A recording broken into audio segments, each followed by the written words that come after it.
Hey, what's up guys? So today we're going to be talking about Ultimate Invasion number 1. I will outright be talking about the comic book itself, so spoiler warning ahead. If you haven't read the story, just be aware. Otherwise, if you don't mind following the story through my video, then you're also welcome to do so. But without further ado, let's begin. Now, in this story, I assume we're going to be dealing with probably multiple universes, but in this particular issue, we start off in Universe 616, which is the mainline comic universe. Chapter 1, Good Artist Copy. We begin the story 2 months ago, and we're right outside of the Blackguard building. There's a white van established right outside of it, with a team of mercenaries that are about to storm in. One of them says, "We're here." Another one says, "1 minute." One questions, "Point of entry?" Another says, "See the window beside you? If you look out, you'll see a big building. Go ahead and draw a straight line between here and there." The person that asks the point of entry continues by asking, "We're going through the front door?" And the one that just explained it, "We're gonna walk right in." We get another question by the same mercenary asking, "How many guards?" The main one that's been explaining says, "A lot, along with an automated firing platform and a security system that can't be externally hacked or disabled. But that's not what we should be worried about." The curious guy continues asking, "Okay, what is?" So the mercenary continues explaining, "Same as always, getting out with what we came here for. It's time." Once gearing up, they all leave the van and storm right in front of the building. The guards inside are watching this team of mercenaries walk in with their weapons and armor, and they're just like, oh shit. So the mercenary team continue walking in, and they start blasting some of the guards that are inside of the building. The guards of the building do fire back. The mercenary that keeps asking questions asks, "How am I not dead? I can't believe I'm not..." And the mercenary that continues explaining says, "It's not luck, idiot. It's the suit. Now focus on the job." And they continue firing back at the soldiers. Now the building's weapon defense system starts firing at the mercenaries, and it blasts them away. And one of the mercenary guys on the ground says, "Felt that one." Another mercenary member that's still standing says, "We've got to take that thing out." Another mercenary member that's still standing says, "Tell you what, you find the manager and lodge a complaint, and I'll try something a little more direct." So he storms the defense system head on. A missile goes right at him, and it looks like he's able to deflect the missile itself using the shields that he has from the suit. That helps him out a bit. After deflecting that one missile that came at him, he takes out a grenade and tosses it at the defense system, causing it to implode in itself. One of the workers at the building that was just a bystander that still happens to be alive is on the ground, and one of the mercenary members ends up walking up to her and says, "Excuse me, are you the manager?" After surviving like that entire hailstorm says, "I'm not the manager." And the mercenary member continues saying, "Yeah, but you do have a key, don't you? I'll take that now." She hands him the key card, and he says, "I got the first one." Another mercenary member holds up another worker from the building at gunpoint and says, "You too." And that employee being held up at gunpoint says, "What do you think you're doing?" as he's handing off his key card. "What do you want?" And after the mercenary member takes the card, he says, $1 billion. But the second employee that was just held up at gunpoint says, This isn't a bank." The mercenary member, of course, turns around and is just done with dealing this and just shoots him right away and says, "We know." And this is where I assume to be an interaction with the mercenary member that keeps asking questions and the one that explains it. So the curious one says, "Did I hear you say $1 billion? The knows-all mercenary says, "Yes." Curious one continues, "Okay, so shouldn't my share be a quarter of that?" The know-it-all mercenary says, "Did you find the job? Plan the job? Did you do anything at all before yesterday?" Of course, the curious mercenary says no. And the know-it-all one says, "Then just take your $10 million cut, say thank you, and be done with it." The mercenary group storm into an elevator and they set their floor. And the curious one continues asking, "So there's a giant pile of money waiting for us when we step out of this elevator?" The know-it-all one says no. They get to their floor and they're right side of the main room where they're supposed to get to. And the curious one says, "Okay, but behind the door, there's a giant pile of money?" Of course, he gets negated that. And the know-it-all mercenary continues saying, "There's a man." "A what?" "A man who happened to promise us a giant pile of money if we got him out of here." They input the access code to unlock the door, only to discover that there's a naked man sitting in the middle of this room, and he has his back to them, and he says, Right on time. The naked man inside of the room questions, "Did you bring what I asked?" One of the mercenary members takes off his backpack and digs in there and says, "Yeah," brings out a helmet. The naked man turns around and says, "Fantastic." The mercenary member hands the naked man his helmet, and another mercenary member says, "We brought a change of clothes too." But the naked man is a little too eager, of course, and takes the helmet from the mercenary member and says, "First things first." The other mercenary members are a little too excited and they say, "Agreed, where's our money?" But the naked man digging into his helmet says, "Where all the money is, awaiting summons from an imaginary state to a more believable fiction." And the mercenary member that was asking for the money says, "That sounds like you don't have it." But the naked man continues saying, "I promise you, whatever it is, I most certainly do have it." The curious mercenary member questions, "Am I really supposed to believe this guy did all this from inside of prison, but he couldn't get himself out?" The naked man starts messing around with the little thing that he pulls out of his helmet as he explains, "The trick is not escaping. It's escaping without anyone knowing you've gone. My captors, benevolent souls that they are, deemed it necessary for me to receive the required care to a civilized society's demands for those touched by the world in a particular way. But they also knew that I was, well, so very me, so precautions had to be taken. And thus, instead of one therapist, I saw a rotating team of them. It took an eternity, a full 37 sessions for me to mentally break and reprogram them, so as I to send them back to the world full of purpose. I begat them, they begat you, and now you are here before me. Take off your masks, please." One of the mercenary members questions, "Why would we do that?" Another one that's already taking off his helmet says, "Just do it." The naked man holding up a device continues talking, saying, "Each of you were recruited for a job. I chose you after my flock carefully examined each of your profiles and Jeanette." He notices one of the members as he's taking off his helmet and doesn't recognize who he is, and questions, "Who are you?" The mercenary member says, "I'm Jackson." The naked man says, "Dominic Green, Misha Slope, Randall West, but you are Jackson and not Keith Conrad?" Another mercenary member explains, "Keith got itchy and snuck out of the safe house 2 days ago. He died in a car wreck about an hour after that. Freak accident. We had to improvise." The naked man says, "Ah, the unforeseen complications of impatience and ennui. Trapped here, I'd forgotten what most people call discipline. I, of course, planned for overlap, but the genetic sequencing was for you four for a reason. Each and every ingredient is what makes for a good soup. This will present as a less than 1% anomaly. Most people would miss it, but I wouldn't, and he certainly won't, which vexes me to no end. I suppose my choice now is a subtle prayer or a more on-brand message." The mercenary member that explained what happened to Keith Conrad says, "It was last minute. This was the best I could do." Reed looks at him and says, "Your best? There was one of my therapists in here who, before I did what I had to be done, did have a surprising effect on me. He encouraged and challenged me in a way I did not believe was possible. His ideas of acceptable goals and personal betterment were predictably short-sighted, but he actually did make me want to be a better man with better goals." As the naked man finishes his sentence, he holds up the device to the mercenary group and activates it, causing all of the mercenary group members to mesh into one form that looked just like him, the naked man. As the mercenary groups are forming together, he's walking out of the room and says, "So I'm trying to be better. I really am, but I do have limits." That's our intro to the comic. Now we get a page that explains who that naked man was, and I'm gonna explain it to you guys in case you don't know. So that was the Maker from Universe 1610. He's a multiversal Reed Richards. He's a prisoner that possesses universal level intellect combined with megalomania and a personal dissociative disorder. So we're basically dealing with a different universe Reed Richards from the Ultimate Universe. From my understanding of the Ultimate Universe, because I haven't read it myself, is that it basically ended with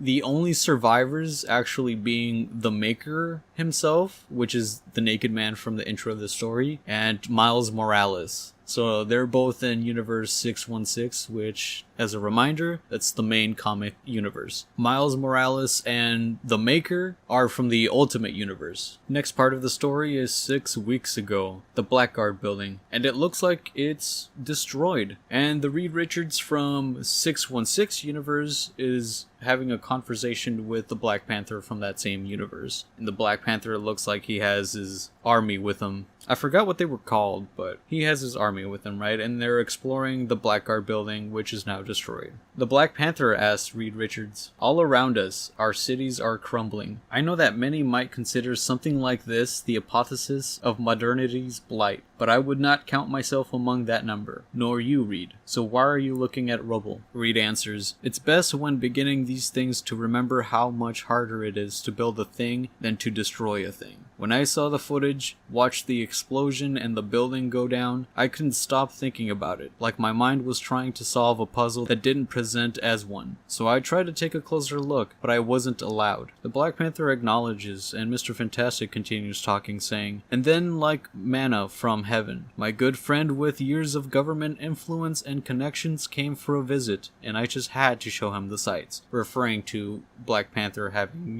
government connections. The Black Panther says, "You have no idea how thick the red tape is on this one," acknowledging how hard it was for him to even be able to visit the site of that debris. But Mr. Fantastic says, "From which we can infer that something was hidden here, and no one wants to talk about it." The Black Panther questions, "Why are we both pretending that you couldn't find a way to take a look if you wanted to?" Mr. Fantastic answers, "I was recently in something of a rule-following phase, T'Challa. I am trying to show some restraint." The Black Panther asks, "How's that working out for you?" Mr. Fantastic responds with, "Not well." It looks like the Black Panther's holding a device, and he says, "This is why you had trouble getting access. You see, the government isn't covering for anyone, they're directly involved. My context says that building was hiding a secret damage control node. Do you have any idea what or who they could have hidden here?" Reed looks over at him and says, "Damage control. Oh my." Now from the Blackguard building debris, they move over to the prison cell, which just happens to be pretty close to there, which is holding the naked guy, which, as we established earlier, is the Maker. They walk in on him, and the Black Panther says, "You can breathe now. He's still here," referring to the naked man who's just sitting in the middle of the room. Reed notices him and says,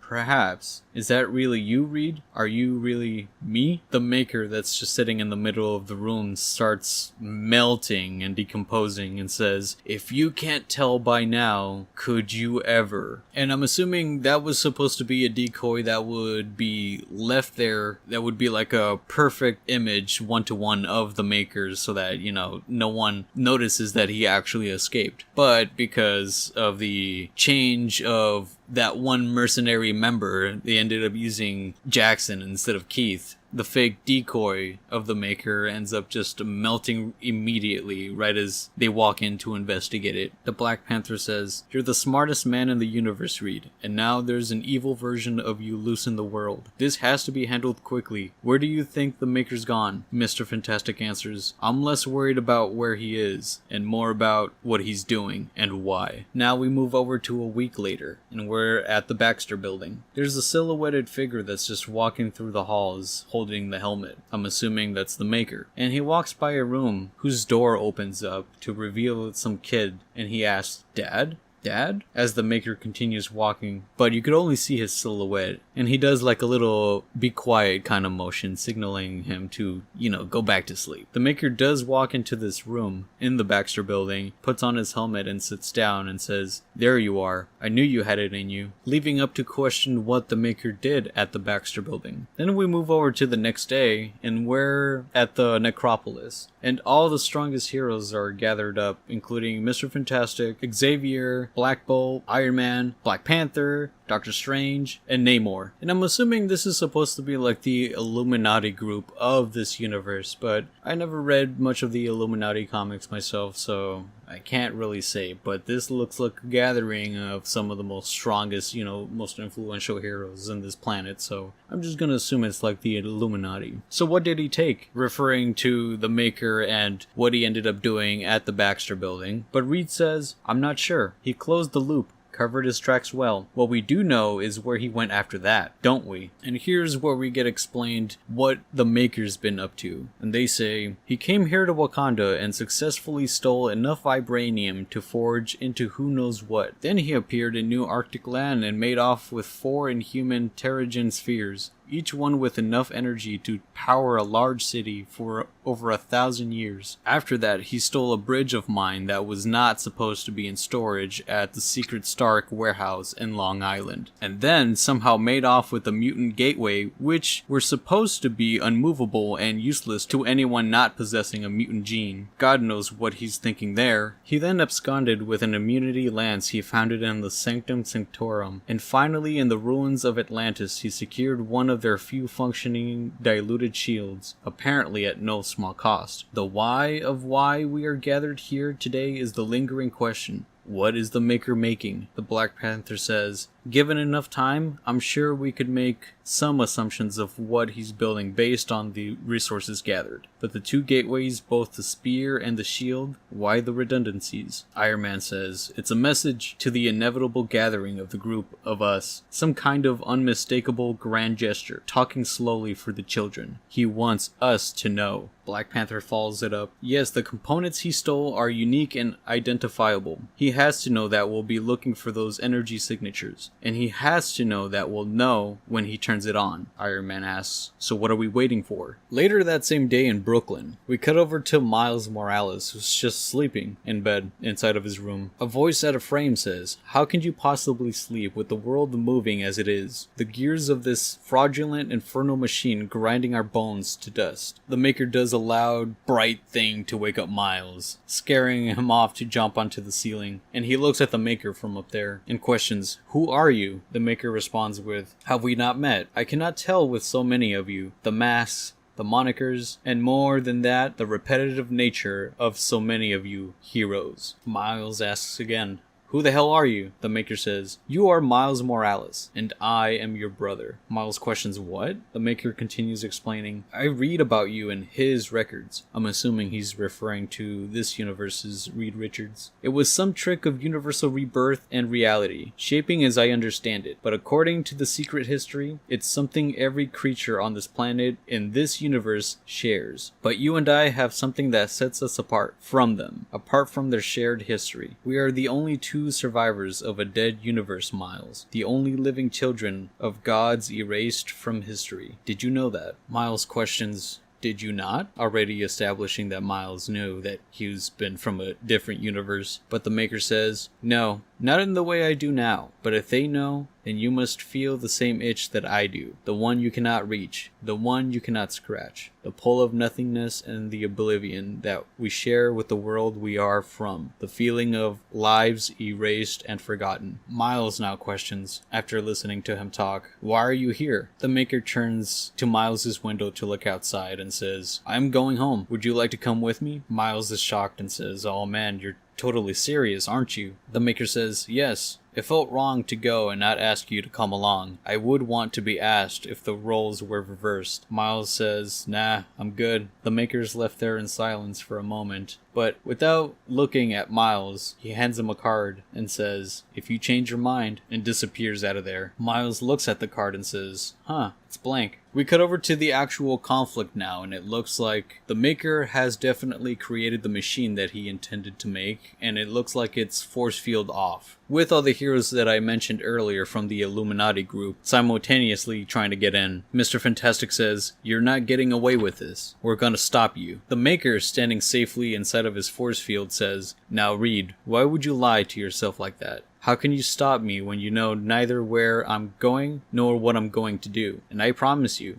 by the time you do figure it out, I will have already left you long behind. My path, you see, is set. My course, fixed. Black Panther says, we'll follow you. We'll find you. The Maker says, the bridge controller is set to purge and randomize as soon as I travel through. You might be able to find where I went if I didn't run the sequencing through the gateway, but I did. And as we both know, that kind of biological encoding is the best encryption under this or any other sun. Mr. Fantastic says, it can be done. Anything can be done. But the Maker continues and says, yes, but the time it would take, it's measured in years, decades. Do you really want to find me that badly? Doctor Strange asks. That depends. Where are you going? Xavier adds to that question and says, and more importantly, what are you planning to do? The Maker's about to walk through the portal that he created, but turns around and says, I'm going someplace I can call my own. Someplace I can create as was intended at my creation. Mr. Fantastic says, oh God.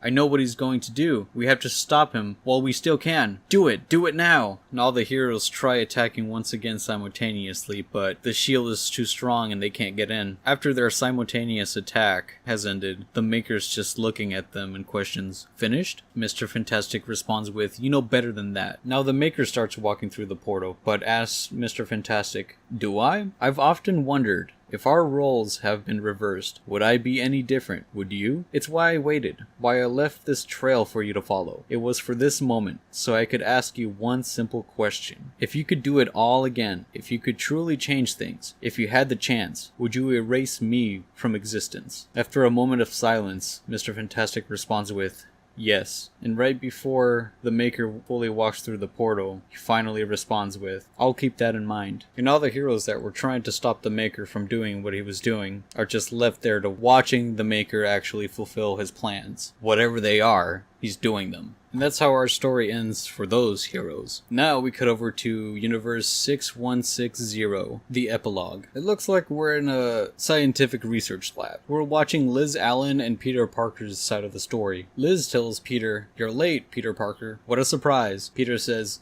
I know, Liz. I know something came up. Something always comes up. Liz responds with, whatever, you're here now. This better be good. So where do you want to... She gets cut off and Peter says, we should go that way. The East Wing. Dr. Schwinner has built some new machine. There's supposed to be a demonstration and I don't want to miss it. So they walk over to the machine itself and Peter's looking at it and says, wow, look, there it is. Maybe it's just me, but it feels like this could be the thing that changes the world. Liz Allen says, I think you're easily impressed, Parker. Peter says, I think I just dream big. Liz does go on by saying, dream is the right word, because if you think that one day that's going to be you up there, wowing the world with what you've done, well, I don't see it happening. I think you're just an average guy getting ready to have an average life. But hey, I could be wrong. Who knows, Parker? Maybe you'll get lucky. And as she's saying all that, it looks like the spider that turns Peter Parker into Spider-Man in that universe starts slowly crawling down onto Peter. And right before it actually makes contact, a hand out of nowhere smacks it, also causing the same smack to hit Peter. And then Peter asks, what was that for? The man that smacked the spider off of him grabs it with some pincers and says, this was about to bite you. Peter looks at the spider and says, oh. The man that just killed the spider continues saying, such a little thing, but size can be deceptive. Who knows what kind of reaction you might have had if it bit you? Maybe nothing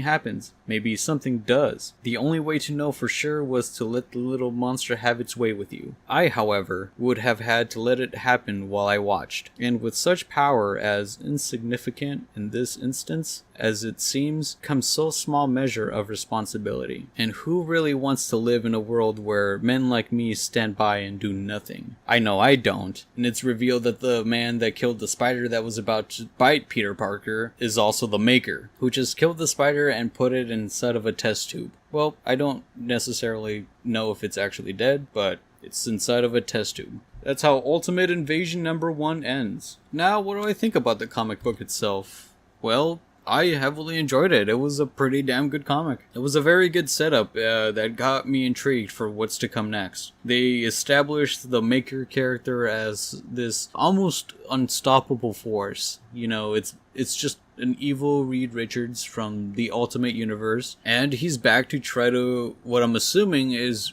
recreate his own universe how he wants it to be. But that's only my assumption. We actually don't know what his full plans are, but that's honestly where it looks like it's headed. And in that universe, he invited Miles to come along because Miles is also from the same Ultimate Universe and they're both just stragglers from where they're from. I like how the Maker actually offered Miles to come along, but of course Miles isn't going to come along. He already knows this universe a lot. So who knows how they're going to incorporate Miles in this story. It's very fascinating. Also, like, what's the Maker planning with the spider from that universe that was about to bite Peter Parker? Oh man, this is crazy. Just pretty good setup. definitely builds the mystery, and I can't wait to find out what happens in the next upcoming issues. But anyways, I appreciate you guys for listening to me talk about comic books. I mainly cover the Amazing Spider-Man, but I felt like I had to cover the Ultimate Invasion comic. Seems like a pretty substantial event, so we'll see where this actually goes. But yeah, if you guys enjoyed listening to me talk about comic books and you want to hear more, just make sure to like and subscribe, and I'll see you guys next time. Peace.